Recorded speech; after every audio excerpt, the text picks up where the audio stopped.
मेरा नाम प्रीति है और आज मैं आपको बताऊंगी साइकोसेक्सुअल डेवलपमेंट की थ्योरी जो कि सिगमंड फ्रॉइड ने दी है। तो फ्रॉइड यहाँ पर क्या कहते हैं साइकोसेक्सुअल डेवलपमेंट के बारे में, ये किस तरीके का डेवलपमेंट है। इसमें ये कहते हैं कि एक इंसान के अंदर या एक बच्चे के अंदर बहुत सारी साइकिक एनर्जी होती है और वो पूरी बॉडी में सर्कुलेट करती रहती है, घूमती रहती है और उसकी कुछ ना कुछ डिज़ायर्स होती हैं जिन्हें पूरा करने के लिए, डिज़ायर्स यानी कुछ इच्छाएं होती हैं जिन्हें पूरा करने के लिए वो बॉडी में सर्कुलेट होती रहती है वो एनर्जी। तो यहाँ पर उस एनर्जी को रिलीफ देने के लिए, आराम देने के लिए किसी ना किसी तरीके का प्लेजर उस चाइल्ड को अपनी बॉडी पर चाहिए रहता है या अपने अंदर उसको किसी ना किसी तरीके का प्लेजर चाहिए जिससे उसको उस एनर्जी पर जो वो सर्कुलेट हो रही है उसको वो शांत कर पाए। तो वो किस किस तरह की एनर्जी होती है, क्या वो डिज़ायर्स होती हैं जिससे उनको पूरा करने से उन्हें प्लेजर मिलता है, वो इसमें फ्रॉइड बता रहे हैं। तो इस जो ये थ्योरी है इसमें भी फ्रॉइड ने इसे स्टेजेस में डिफ़ाइन किया है और जो पहली स्टेज है उसे कहते हैं ओरल स्टेज, जो 0 to 2 ईयर्स की एज के बीच के ग्रुप के लोगों के लिए है। फिर एनल स्टेज है, फिर फेलिक, फिर लेटेंसी, फिर जेनिटल स्टेज। तो पहले बात करते हैं हम ओरल स्टेज की। अब ये क्या है, ये 0 to 2 ईयर्स के बीच के जो बच्चे हैं इनको आपने अक्सर देखा होगा कि कोई भी खिलौना उठाएंगे और मुंह में दे देंगे, चबाते रहेंगे मुंह से, है ना, सक करते रहेंगे। तो क्या है, ये क्यों करते हैं? क्योंकि इन्हें इसी में प्लेजर मिलता है। इसीलिए अक्सर काफ़ी पेरेंट्स खिलौने ऐसे वाले लेकर आते हैं जो वो मुंह में चबाते रहें तो कोई नुकसान ना हो, क्योंकि उनको हर चीज़ मुंह में लेनी ही लेनी होती है। तो इसीलिए इसको ओरल स्टेज कहा गया है। जैसे कि पिक्चर में एग्जांपल के तौर पे मैं बता रही हूँ कि ये बच्चा कैसे ये खिलौने को अपने मुंह में दे के चबा रहा है। कोई भी चीज़ होगी ये मुंह में दे के चबाते हैं और इससे इनको बहुत मज़ा आता है। इसीलिए इस स्टेज को ओरल स्टेज बोलते हैं, जो कि 0 to 2 ईयर्स के बीच में है। उसके बाद है एनल स्टेज, ये 2 to 3 ईयर्स के बीच में है। इसमें एनल से आप समझ जाइए कि ये टॉयलेट ट्रेनिंग की बात कर रहा है। ये एक बच्चे को टॉयलेट ट्रेनिंग सिखाई जाती है कि कैसे अपना खुद को कंट्रोल करना है और बिस्तर पे नहीं करना है और कंट्रोल करके रखना है और पॉट पे कैसे बैठना है एकदम बैलेंस होके, इधर उधर नहीं गिरना है, वो सब सिखाया जाता है। कैसे पॉट को खुद से यूज़ करना है। तो वो इस एज में वो सीखता है और उसको बहुत मज़ा आता है जब वो सीख लेता है उसको करने में, और वो बिल्कुल बड़ों की तरह करना चाहता है। जैसे कि इस पिक्चर में आप देख रहे हैं कि कैसे ये छोटा सा बच्चा ये न्यूज़पेपर पढ़ रहा है पॉट के ऊपर बैठ के।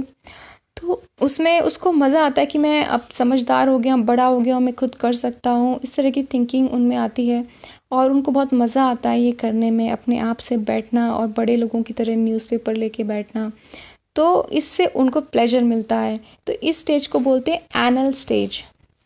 उसके बाद आता है फेलिक स्टेज। फेलिक स्टेज, यहाँ पर फेलिक जो वर्ड है वो फेलस वर्ड से आया है जिसका मतलब है मेल सेक्स ऑर्गन। और यहाँ पर फ्रॉइड जो कहते हैं वो बहुत ही अलग सी बात है। वो ये कहते हैं कि जो पेरेंट्स हैं, जैसे कि उनके बच्चे हैं, सपोज़ अगर बेटी है तो उसको अपने फादर की तरफ बहुत ज़्यादा लव एंड अफेक्शन रहेगा, बहुत प्यार, बहुत ज़्यादा अटैचमेंट रहता है। और जो बेटा है उसको मदर की तरफ बहुत ज़्यादा अटैचमेंट होता है। वो अटैचमेंट इस लेवल तक का होता है कि उनको मतलब कि जैसे कि इसमें 2 तरीके के कॉम्प्लेक्सेस हैं।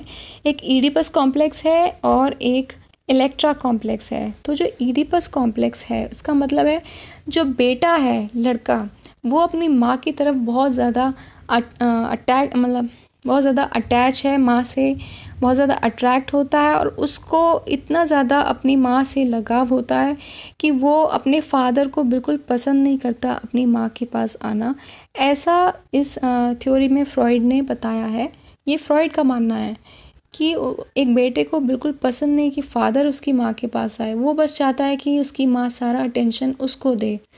तो इस तरह की थिंकिंग उसके अंदर होती है और जब उसकी माँ पूरा अटेंशन उसको देती है तो उसे प्लेजर फील होता है, और जब उसे लगता है कि उसको नहीं दे रही है, उसके फादर को दे रही है, तो उसको अच्छा नहीं लगता है। तो ये इस कॉम्प्लेक्स को ईडिपस कॉम्प्लेक्स कहते हैं, जो कि फैलिक स्टेज के अंदर आता है। फैलिक स्टेज में दो कॉम्प्लेक्स हैं, एडिपस और इलेक्ट्रा। अब एडिपस में जो बॉय था, बेटा, वो माँ से काफ़ी अटैच है और इस फोटो में आप देख भी सकते हैं कि ये बच्चा बिल्कुल इसे अच्छा नहीं लग रहा है कि माँ बाप एक दूसरे के साथ हैं, बातें कर रहे हैं। वो ये इमेजिन कर रहा है दूसरे पिक्चर में कि पापा को बिल्कुल अलग कर दे मम्मी और मुझ पे सारा ध्यान दे, मुझे सारा प्यार करे।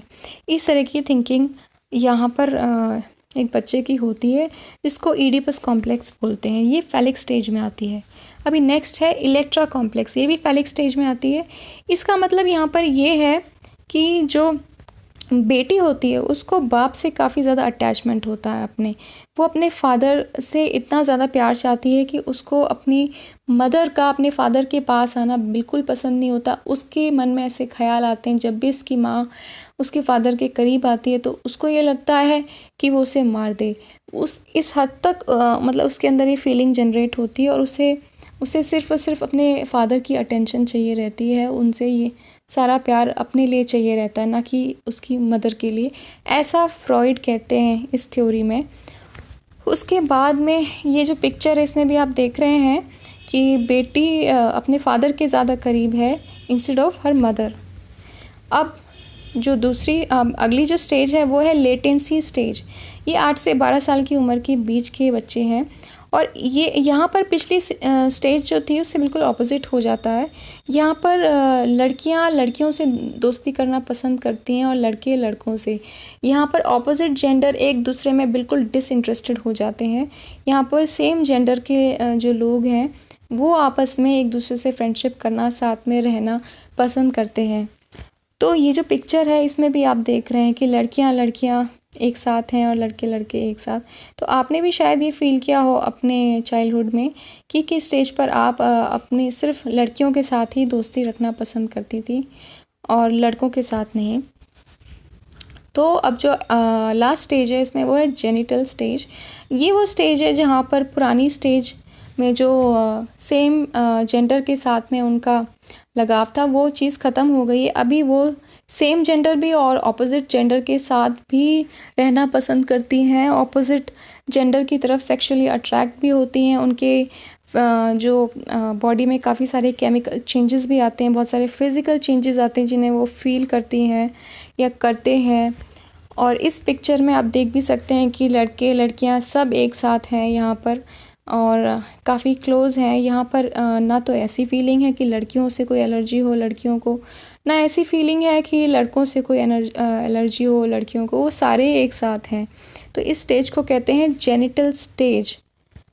ये 13 साल की उम्र पे होती है। तो thank you so much guys मेरा ये वीडियो देखने के लिए। अभी तक जो भी मैंने वीडियोस डाले थे वो सारे के सारे ग्रोथ एंड डेवलपमेंट पे थे। अब इस वीडियो के बाद मैं अगली वीडियो इंटेलिजेंस पर डालूँगी। तो मेरा वीडियो देखने के लिए thank you so much guys.